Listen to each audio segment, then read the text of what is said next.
ஓம் நம சிவாய. 64 சிவரூபங்களில் பகவான் சிவனின் 22வது தெய்வீக ரூபம் ஸ்ரீ உமாமகேசமூர்த்தி. உமையுடன் கூடிய ஈசன் உமாமகேசன். இங்கு சிவன் மட்டுமல்ல, சிவசக்தி இணைந்த பரம்பொருள் நமக்கு தரிசனம் தருகிறார். உமாதேவி இங்கு ஒரே ரூபமல்ல, பஞ்சசக்திகளின் வெளிப்பாடாக உள்ளார்.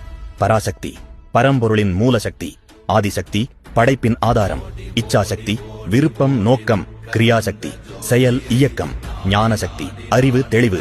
இந்த 5 சக்திகளுடன் மகேசன் பஞ்சகிருத்தியங்களை, அதாவது படைப்பு, காப்பு, மறைவு, லயம், அருளை நடத்துகிறார். உமாமகேச ரூபம் குடும்ப ஒற்றுமையின் தெய்வீக வடிவம். இங்கு அதிகாரம் அல்ல, ஒத்துழைப்பு, மேலாதிக்கம் அல்ல, ஒற்றுமை. இந்த ரூபத்தை தியானிப்பவர்கள் தம்பதியரிடையே புரிதல், வாழ்க்கையில் சமநிலை, பக்தி ஞான ஒருமை, ஆன்மீக நிலைத்தன்மை பெறுவார்கள்.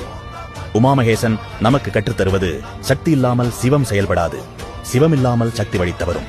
இந்த குடும்ப சக்தி ஒருமையின் பின் சிவன் அமைதியான ஆசனத்தில் ஞானோபதேசம் செய்யும் ரூபமாக வெளிப்படுகிறார்.